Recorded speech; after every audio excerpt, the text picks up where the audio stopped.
Baik, bismillahirrahmanirrahim. Assalamualaikum warahmatullahi wabarakatuh. Perkenalkan, nama saya Reni Dianti Rukmini.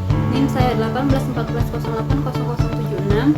Saya berasal dari jurusan Tadris IPA Fisika B Angkatan 18, Fakultas Tarbiyah dan Keguruan, Universitas Islam Negeri Imam Bonjol Padang.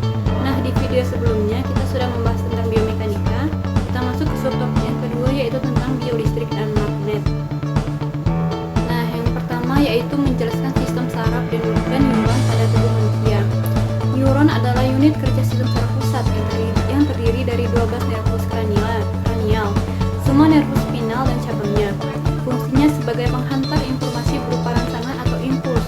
Dengan adanya sel-sel saraf ini, baik organ maupun sistem gerak bisa memberikan respons dan sebagaimana mestinya.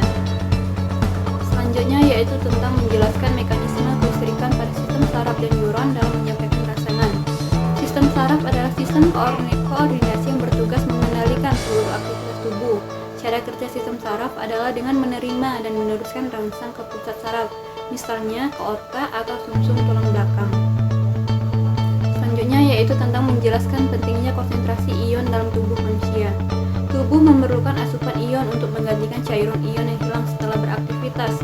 Ion ini kemudian akan meningkatkan metabolisme tubuh sehingga dapat memperkuat sistem imun dan meningkatkan kinerja saraf dan otak. Nah, selanjutnya yaitu menguraikan peristiwa kelistrikan pada otot jantung. Kontraksi sel otot jantung terdiri oleh adanya potensial aksi yang dihantarkan sepanjang membran sel otot jantung. Jantung akan berkontraksi secara ritmik akibat adanya impuls listrik yang dibangkitkan oleh jantung sendiri. Selanjutnya yaitu menguraikan sistem kerja EEG, EKG, dan EMG dalam memeriksa kesehatan. Yang pertama yaitu EKG. EKG adalah ilmu yang mempelajari aktivitas listrik jantung. Elektrokardiogram adalah suatu grafik yang menggambarkan rekaman listrik jantung. EKG adalah suatu metode untuk mempelajari kerja otot jantung sehingga dapat membantu diagnosis abnormalitas jantung dan kecenderungan atau perubahan fungsi jantung.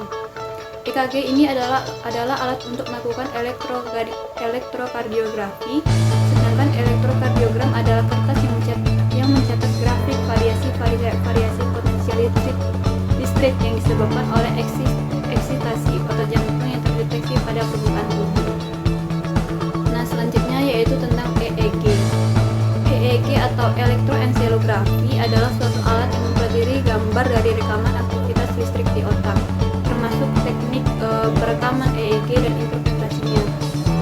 Neuron di korteks otak mengeluarkan gelombang-gelombang listrik dengan voltase yang sangat kecil, yang kemudian dialirkan ke dalam mesin EEG untuk diamplifikasi sehingga terekamlah elektroencephalogram yang ukurannya cukup untuk dapat ditangkap oleh mata pembaca EEG sebagai gelombang alfa, beta, theta, dan sebagainya. Selanjutnya yaitu tentang EMG atau elektromiografi. EMG adalah teknik untuk mengevaluasi dan rekaman aktivitas listrik yang dihasilkan oleh otot rangka. EMG dilakukan menggunakan alat yang disebut dengan elektromiograf. Untuk menghasilkan rekaman yang disebut dengan elektromiogram, sebuah elektromiograf mendeteksi potensial listrik yang dapat dihasilkan oleh sel-sel otot ketika sel-sel ini elektrik atau neurologis diaktifkan. Sinyal dapat dianalisis untuk mendeteksi kelainan medis, tingkat aktivasi, perintah rekrutmen, atau untuk menganalisa biomekanika gerakan manusia atau hewan.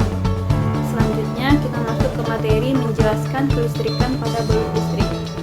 Balut listrik menghasilkan arus listrik besar melalui sistem saraf yang sangat terspesialisasi yang memiliki kapasitas untuk menyunkronkan aktivitas sel penghasil listrik berbentuk cakram yang dikemas ke dalam listrik khusus. Nah, selanjutnya yaitu menguraikan konsep magnet dan kemagnetan pada tubuh makhluk hidup dan pengaruhnya pada migrasi beberapa hewan. Tubuh manusia terdiri atas banyak unsur yang tersusun atas atom-atom. Setiap unsur mempunyai aktivitas seperti magnet. Salah satu unsur terbesar yang ada dalam tubuh manusia adalah air, yang tersusun atas atom-atom hidrogen. Masing-masing atom hidrogen mempunyai sistem magnet, dan magnet ini menuju ke arah tertentu. Namun, semua magnet atom dalam tubuh kita memiliki arah yang acak atau random. Karena arahnya yang acak, maka magnet-magnet ini menghasilkan pengaruh satu sama lain. Nah, kemagnetan dan pengaruhnya pada migrasi hewan. Hewan mempunyai perilaku melakukan perpindahan atau migrasi dari satu tempat ke tempat yang lain, dan itu bisa terjadi pada saat pergantian musim. Sebagian besar hewan akan memanfaatkan medan magnet bumi untuk mempertahankan kelangsungan hidupnya.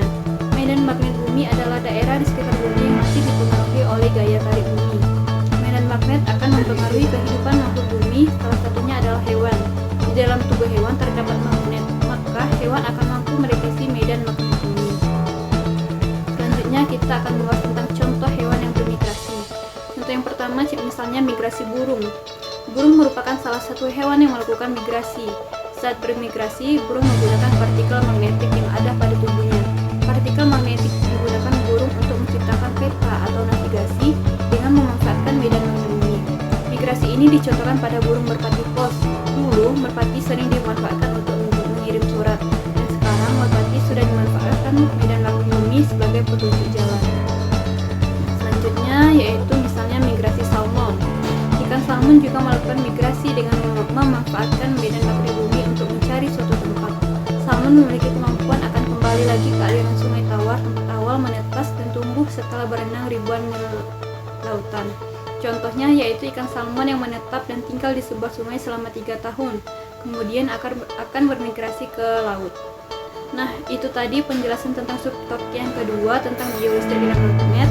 Lebih dan kurang saya mohon maaf. Terima kasih. Assalamualaikum warahmatullahi wabarakatuh.